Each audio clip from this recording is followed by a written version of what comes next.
PlayStation has confirmed they delayed first-party games out of fiscal year 2023, and some see this as a problem. They're worried. There's question as to why you would delay games out of this year. There's also questions as to what games were delayed. Now, I already felt like 2023 was a thinner year for Sony PlayStation compared to especially 2022, and the question would be, was this intentional? Is there problems with the game? This isn't really a question of did they do it. I mean, I think it's pretty obvious. There's also confirmation we're going to look at in just a second. I want to look at a handful of reports and tweets and even statements from Sony themselves and try and maybe theorize to exactly what are they doing, right? But first, I want to do a bit of a recap on just some of my coverage this year. If you're not aware, they were talking about Phase 2, at least some of the leaks and insiders were, for PlayStation. In April of 2023, I did a live stream titled it PlayStation in 2023, Where is Phase 2? Now, Phase 2 originated from commentary with Jeff Grubb about the PlayStation Showcase. If you're not aware, in 2022, they skipped their annual PlayStation Showcase, and Jeff Grubb said that the showcase in 2023 would include a lot of the devs that at the time in 2022, they were not ready. And he said, quote, "They're going to have a massive show that really sets up the second phase of PlayStation 5. That didn't really happen, okay? I sort of questioned his commentary on this before the showcase happened. I said, listen, 2023 looks pretty thin. Are they going to have a bunch of surprises? Are there going to be, ghost drops or surprise drops, basically shadow drops during the PlayStation Showcase? Are we suddenly going to get a bunch of releases and dates and surprise announcements and games? And we did not get that. We largely got first-party presence was cinematic trailers, no gameplay. We know nothing about some of those games unless we go and read, press releases. So many people kind of saw the PlayStation Showcase as a bit of a dud after waiting so long and not hearing anything. And honestly, if you look sort of transparently at 2023, it is a thinner year. Now, PSVR 2 is in the mix, which is nice. I have one. Call of the Mountain's good. I think the flow of games has been pretty good. And that's not a small endeavor to sort of launch this niche market piece of hardware on your own website. They've not really put it into retailers yet. It seems they're getting ready to ramp up, especially now that the catalog is growing. But that's not landing on most of your PlayStation 5 owners, right? You have to get the PSVR 2 to even really care about those titles or to really even care about, what PlayStation is doing in that venue. Now, we did get Burning Shores for Horizon Forbidden West, but that's just DLC. So the beginning of the year was very thin in that regard, not a very strong showing. And then if you just look for first party, it's Spider-Man 2. That's it. Now, saying Spider-Man's it is a little unfair to Spidey. Spidey's massive. He has huge pull from a marketing standpoint. He's very popular, but that's, end of the year. That's October, and Final Fantasy 16 deserves a mention. It's done well. I think it's a great game. It'll likely get award nominations. It's been very good for PlayStation, given that there were only 38 million consoles in circulation at the time. Getting 3 million sales during that launch week is incredible. A lot of the comparisons people made just weren't fair. If you look at some of the games they were comparing to within Final Fantasy's history of launches, they were comparing it to games that hit multiple platforms and a larger footprint of consumers. So the ratio was actually quite good.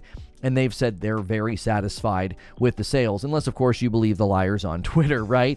So, but that still is not first party, right? So I think it's fair to say, even if you look at Final Fantasy 16 and Spider-Man, 2023 is a thinner year for PlayStation after 2022 and 2021.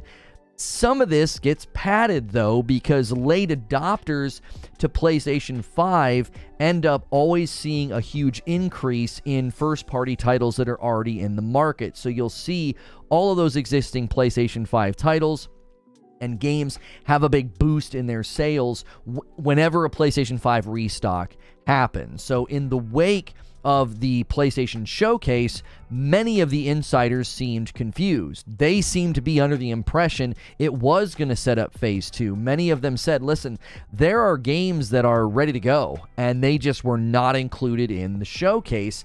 Well, it seems Sony bumped some games not just from the showcase, but from the fiscal year. And this has been confirmed by Sony's own earnings call. Now, Tweaktown, I think, has a pretty good summary. Sony confirms first-party PlayStation games have been delayed. Sony has confirmed that first-party PlayStation games have been delayed past fiscal year 2023, leading to lower operating income targets. Now, there's other things going on here with their revenue that we're going to need to look at as well in other statements, but this is actually incredibly important in regard to why this year felt thin. They confirmed that at least one first-party PlayStation game has been delayed into next year.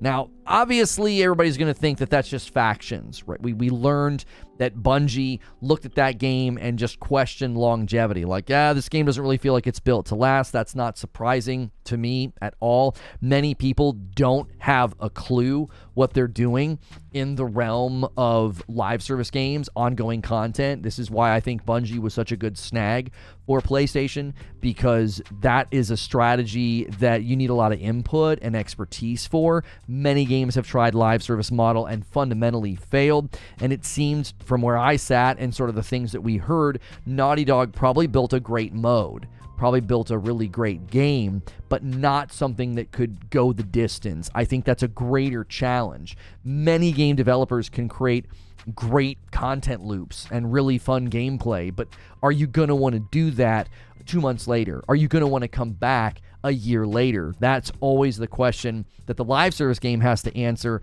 and that unique question is very difficult to answer. Now, continuing at the article here, PlayStation's latest quarterly report outlined what investors should expect from the games unit throughout the new fiscal year. Sony started its new fiscal year 2023 by delivering record-breaking PlayStation revenues and selling more PS5 consoles than any other quarter one period. However, operating income slid downwards as Sony continues paying towards the Bungie acquisition. Another big impact to operating profit was the delay of at least one first-party title, possibly others, leaving Spider-Man 2 as potentially the only big marquee game for Sony's fiscal year in 2023. So you do have to consider operating income sliding downwards in relation to the Bungie acquisition. So sometimes you have to look at numbers in context. It's like, oh no, what's going on? Sony's actually been posting record numbers virtually everywhere, so none of this is like concerning. I actually think some of the reason they bumped some of these games is related to other numbers and forecasts that we're going to look at in just a second. And obviously, Tweaktown's thinking the same thing I'm thinking. In the very next statement, it says, it's highly likely that Naughty Dog's new Last of Us multiplayer game is the title that was delayed. However, it's possible other games could have been delayed as well. Reports made earlier this year indicated the Last of Us game had been pushed back. And then we have here, in a recent quarter one earnings report, Sony indicated game delays by saying operating income would remain flat due to the impact of changes in the launch dates of a portion of first-party titles. And company president and CFO Hiroki Totoki confirmed the news in a live stream to investors. So that's plural. So it's not just The Last of Us. And the question as to why. Why would you do this? Are they not ready? Are we still having difficulty with development given that, 2020 and 2021 really slowed things down? Are we still having trouble kind of coming out of that, right? We've recently reported on delayed games from Microsoft coming out and still missing features, like with what's happening with Forza Motorsport. Are we still dealing with developers that just can't get out from underneath that shadow? They still are not at full capacity. Many people are struggling with return to office orders, and so you're losing talent from some studios and some tech sectors and some software sectors. We're seeing people say, no way, dude, return to office, I'm not doing that. So that could be playing a role as well. Now, as far as theories that are getting, thrown around, right, the Factions could have been a planned surprise. There are supposed to be 10 to 12 live service games that should be here by the end of 2026 or something. So with multiple games needing to land in the live service lane, it's very possible that Bungie walked in the room on more games than Factions and said, no way, this game's not ready. So there is the likelihood that we're looking at multiple live service games, not just Factions, sort of getting pushed. There's also the theory that what we're seeing is sandbagging, essentially kicking things further down the road into 2024, into fiscal year 2024, because of the anticipation of the impending sort of content war that is going to slant in the favor of Microsoft with Activision Blizzard. They're suddenly going to have a ton of content, and they'll be able to wield that from a marketing standpoint. Sony has sat real pretty with some of those marketing contracts, especially with Call of Duty, and being able to leverage that is very good for market awareness and top-of-mind marketing. They're currently leading hardware very handedly, 2-1 over Xbox, with PlayStation 5 set to hit their 25 million. They want to sell a total of 25 million this year. They already hit 40 million total, but they want to do 25 million just in this year, and we're seeing aggressive strategies with that. We're seeing sales and discounts. They intend to hit that goal, and with some of the sales that we're seeing, I anticipate them hitting that goal. Because of that, they might be more saying, listen, we're doing fine on hardware distribution. They're anticipating the sudden influx of content once the Activision deal closes. Maybe not a sudden flow of content, because like all of a sudden there's going to be a bunch of releases, but a sudden influx of content with respect to they can suddenly market and do commercials and promote and really start to undercut Sony in the market with respect to just pure marketing strength. I don't think that's a bad theory, that they're anticipating competing against a Microsoft that suddenly has Activision Blizzard. I actually think you can couple this theory with some other things that I noticed. Hiroki Totoki did not just comment on this. He had other comments with respect to things going up for them in fiscal year 23. PlayStation's forecasted to have one of their best revenue fiscal years ever. So let's just look at these tweets here. This comes from Zubitech. Sony President, CFO, and COO Hiroki Totoki says fiscal year 23 sales are expected to be 4.17 trillion yen, an increase from the previous forecast. Quote, "We have positioned the accelerated penetration of PS5 hardware as one of the highest priorities in this fiscal year, and we will try to work steadily to implement necessary measures to achieve our hardware sales target of 25 million units." And they do seem to be on pace to hit that. And I think this is very important for PS5 Pro, which will likely be announced in summer of 2024. They really want to cement a very, very strong foothold of PlayStation 5 saturation. The other thing to consider is anytime they resaturate the market, all of those previous titles see that big boom in sales, and you don't want to overwhelm the consumer. Because of the demand challenges, the high demand for PS5, scalpers, chip shortages, they just couldn't meet the demand. Many people are just now getting into the PS5 and feeling like, oh my word, there's so many games to buy. If you overwhelm them, you could potentially hurt your own software sales. Like, hey, the only game they really need to worry about this year is Spider-Man 2.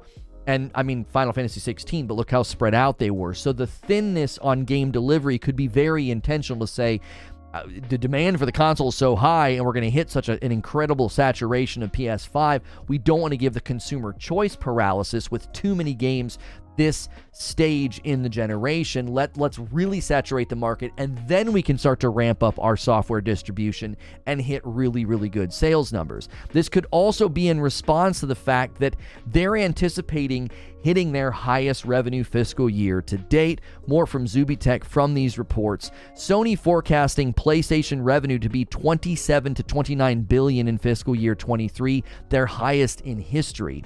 Sony PlayStation record is 26.78 billion in fiscal year 2022.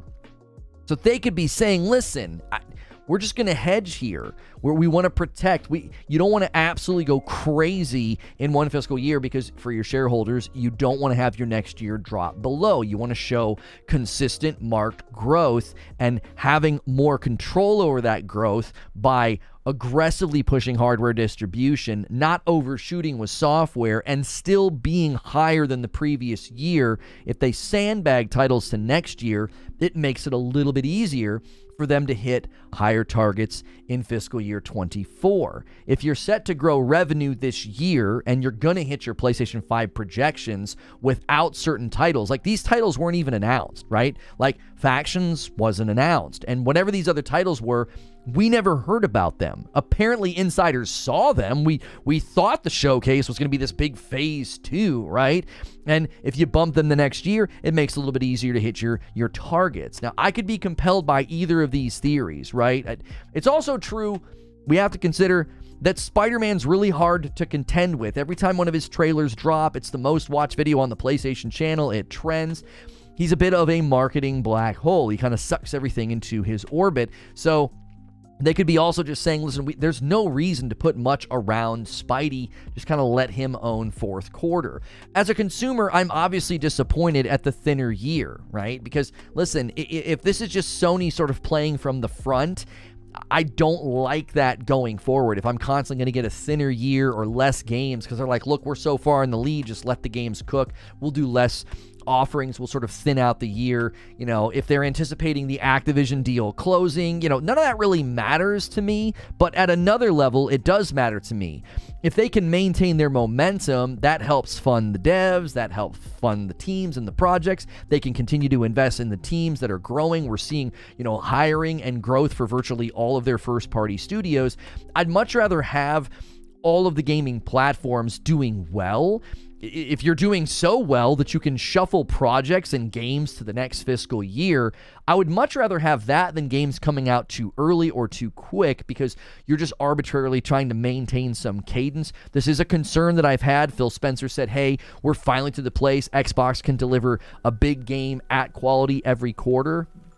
I have concerns about that cadence. I have concerns about Disney wanting a new Star Wars game every 6 months. I happen to believe that's why Jedi Survivor is in such a bad state. I think that game was rushed out well before it was supposed to because they knew they could make a ton of money on it. Great brand name, recognizable. Now they're trying to kick the game to old gen. So I would much rather have Sony saying, we're doing so well and just kick the games down the road. Like, I've never been against delays, especially if it increases the quality of the games. And listen, if it keeps the shareholders happy, that keeps the money flowing, that's generally good for everybody. Hopefully this means the second half of the PS5 generation can turn up the heat, maybe turn up the cadence of game delivery.